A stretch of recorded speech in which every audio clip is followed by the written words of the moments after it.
Your Honor. Your Honor, I'm slaying.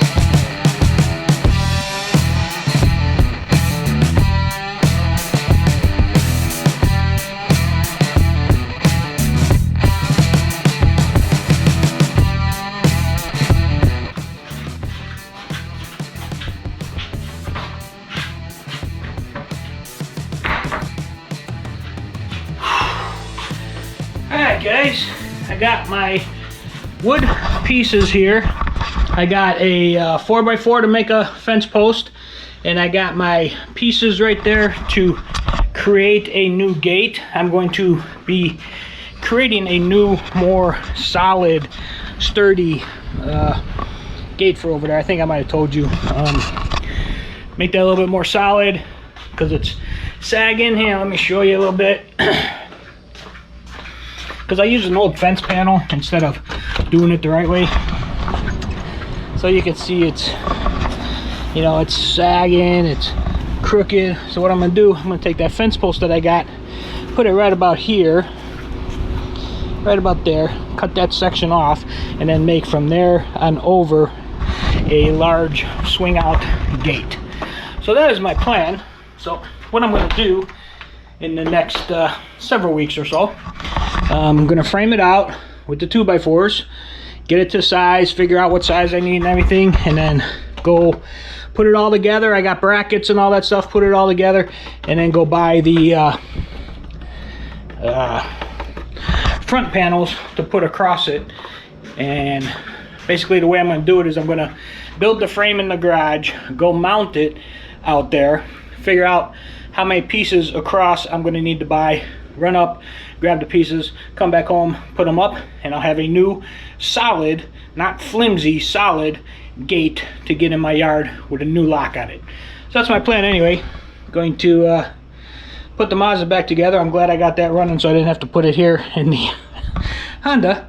And those things are actually kind of heavy, pressure treated, but they must have been outside because they're all wet, and we had a lot of rain last night. They must have just brought them in because the skids were full. They were kind of just opened, so they're wet, they're heavy. All right, I'm gonna put these back in, put this back together, and I think I'm gonna smoke me a pizza tonight. I think that's what I'm gonna do. Later. A good day, everybody. It is a little bit breezy, 98-degree day. Heat index 104. Anyway, my little Mazda here. Yesterday, driving home from work, AC's working fine, no issues. I've had no issues with the AC at all since I got it running again. Stop at Winn-Dixie to pick up some groceries. Come back out in the car, the AC won't go on. The light's coming on inside the car, meaning it's telling me that it's on, but the compressor is not kicking in for whatever reason. Now, I've had no warning signs or symptoms of anything of it going out or going bad. You know, no noises, no, you know, warm air, cool air, nothing like that. It was working perfectly fine ever since I got it running again. But like I said, yesterday I come out of the store. It was working fine till I got to the store. Shut the car off, went in the store, got my groceries, came back out, started the car up. Couldn't get the AC to kick on. So, that being said, I'm hoping it might be maybe just a fuse. Might have popped a fuse when I started the car, tried to kick on, might have popped a fuse. Maybe there's a relay. I don't know if this car actually has a relay also. But this weekend I'm going to go and probably check for a fuse and check to see if it has a relay and check those, see if those are good. Maybe might bang on that clutch with a hammer, take the tire off, bang on that clutch, because if you remember last year I replaced the clutch assembly and it's worked fine ever since. But might bang on it a little bit, see if I can get it to go on. But I'm going to tell you right now, If it doesn't go on, if I cannot get it to work, I am not replacing the compressor, because it's like $2,000 to replace the compressor in the car nowadays. Completely ridiculous. I'm not doing that. So with that being said, if it is the compressor, it's going to be a long, hot drive home every afternoon from work this summer in 100-degree heat. But saves on gas mileage because the AC ain't on, so I'm getting a little bit better gas mileage. Anyway, that's the woes right now with the Mazda happening right now. I'll figure it out over the weekend. I also need to do brakes because the brakes are squeaking really bad. I needed to do the front ones before it went down, which I have the pads over there. I was going to film a how-to video. I just never got around to doing it because the car went down. So I'm going to do those first, and then I'll probably end up doing the backs also. Yeah, but anyway, it was a long, hot ride home today, and it's only, well, it's 98, it's 100 degrees. But yeah, it's going to be like this all summer. Going to be a long, hot ride home every day. Anyway, guys, that's it for now. I'll leave you with the flag blowing a little bit of a breeze. Feels a little bit good. The humidity level's low. It's only like 30% humidity, so it's not a hot heat, if that makes any sense. Anyway, guys, later. Good afternoon, everybody. It is a cloudy, bit breezy. It's only like 86 degrees here today. A little bit breezy. Doesn't feel too bad, but anyway, I did check the fuse for the air conditioner in the engine compartment. That one was good. The next one I need to check is way down up under the dash up there. So I'm going to climb down in here and see if I can drop that down and check that fuse. If it's not that fuse, then I'm going to, not today, but I'm going to have to pull the car in the garage, jack the front of the car up, pull the tire off to get to the compressor to make sure that the maybe the wire didn't come off or break or whatever, and that would be the next step after this fuse. So I'm going to dive in here and see if I can get this dropped down and check this fuse in here to see if this one is good, and I will let you know later. Alright guys, I'm down in here, and it is going to be this 10 amp fuse right here, 75. I need to go get a little pair of pliers so I can pull that out and check it, and we will see. Hang tight.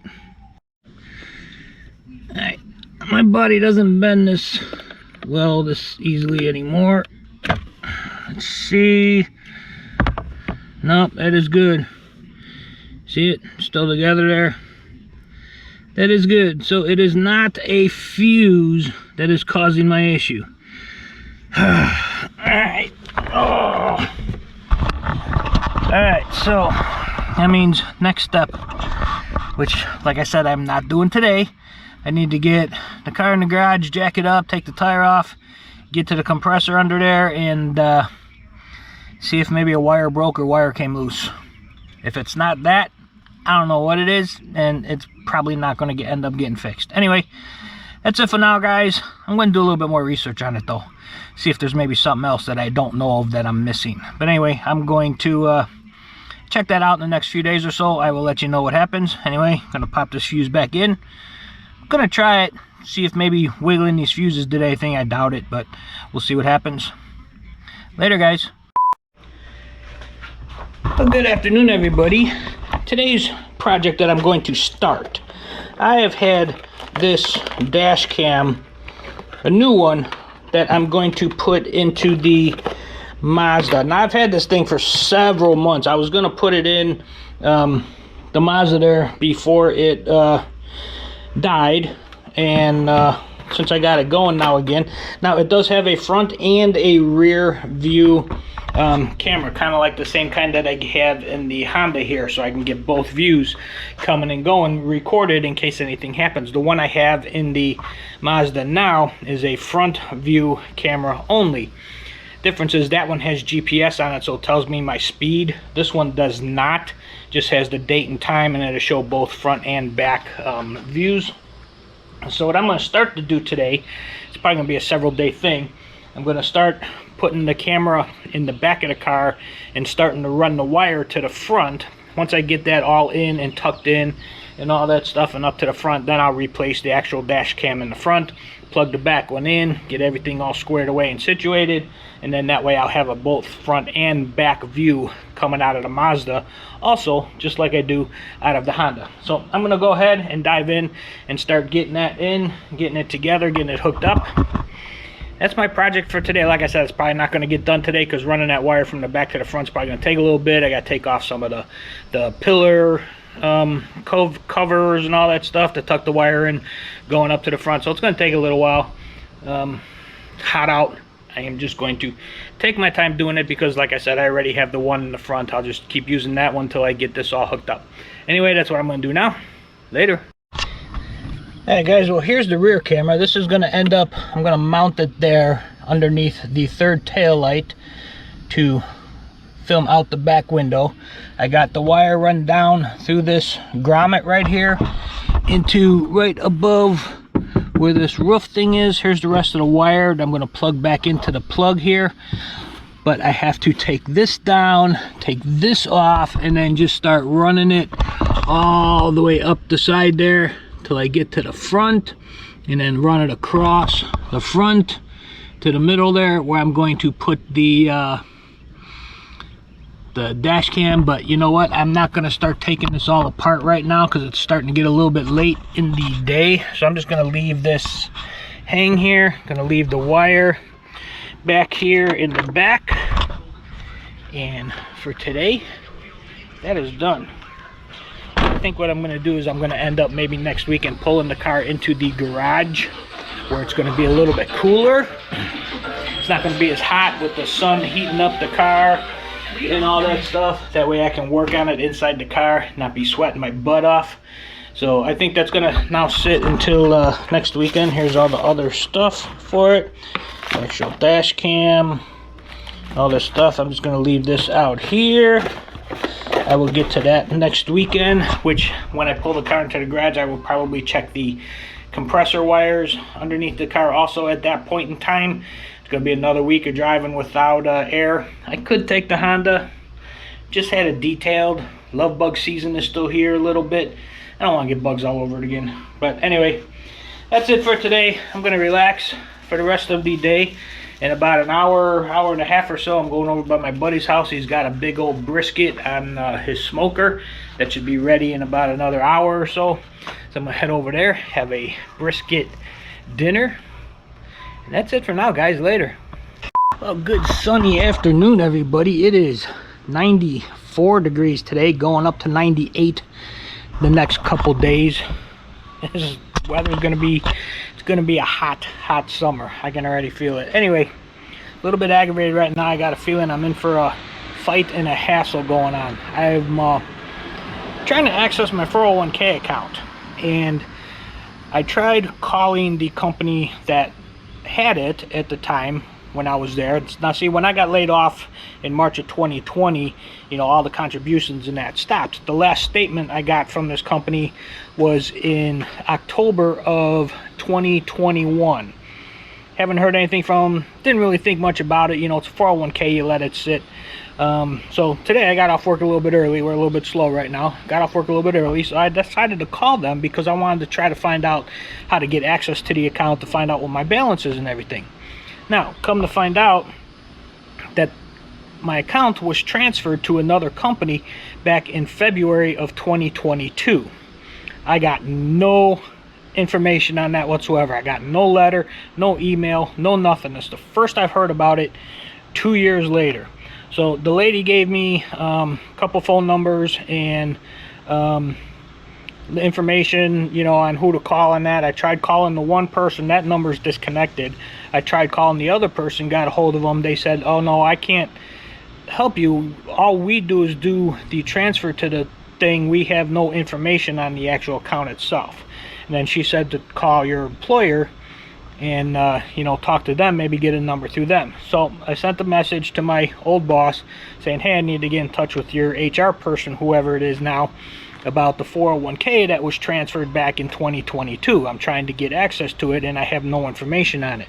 So I'm waiting for him to get back to me to maybe give me the name of the person I need to call so that I can get a number from the company that I need to call so I can get access to my 401k account to find out how much is in there and, you know, all that kind of stuff. Because like I said, the last statement I got, 2 years old. But I don't know, I got a feeling this is going to be a big hassle. This is going to be a fight. I mean, well, not a fight, it's just going to be a hassle because I never got notified that the thing was being transferred to another company. As far as I knew, it was still in the same place.